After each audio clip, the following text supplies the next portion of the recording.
guys, Penny here from Monaco Nail Academy, and welcome back to another Salon Snippet, our little mini-sodes between the bigger-sodes of our Salon Success podcast.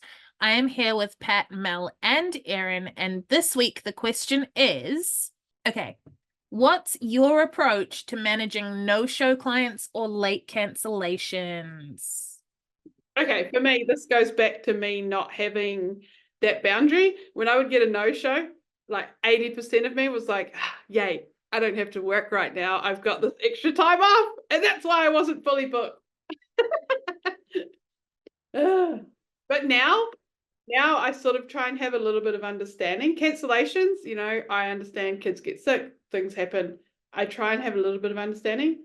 No shows, I will try and reach out to them. And if they have a reason that I think is okay, then I'll have a little bit of understanding. But otherwise, if you just get blocked and deleted from my life, basically. Oh, Banhammer, I love that. To me, one or the other. I think I have my policies written up for like late cancellations and no-shows, but I haven't had this issue yet. But presumably that if there was a no-show or a late cancellation, they would have to pay a deposit first. I think that's what it says in my policy. You have to pay like 50% upfront before the next one, just so that I know that you're not going to just be flaky on me again. But it hasn't happened to me yet, so fingers crossed it doesn't happen. I don't really mind if people need to reschedule as long as they're upfront and honest and it's a valid reason, but don't no-show, that's rude. So I would probably also want to just ban someone, just block if you are a no-show, because that's rude, unless you tell me you had a panic attack or something, in which case relatable. Yeah, similar for me. I instantly think especially if it's a regular and they don't turn up, I'm like, okay, something's happened.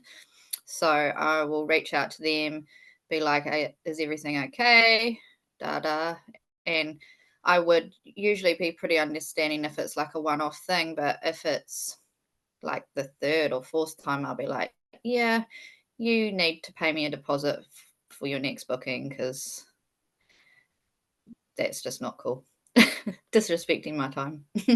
That's my policy. Where did I write down this policy that I'm so sure I have? I'm like, oh, where did I write this? I better go look for it.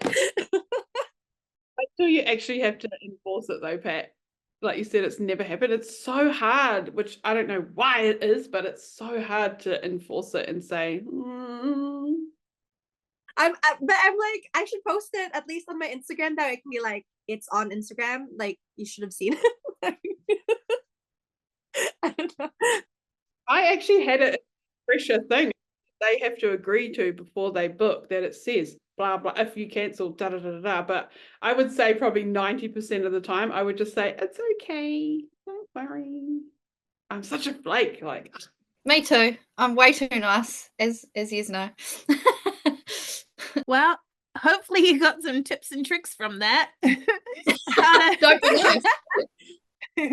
But let us know in the comments what your takeaway was, or what your policy is for no-shows and late cancellations, and we'll see you next week with our full Salon Success episode.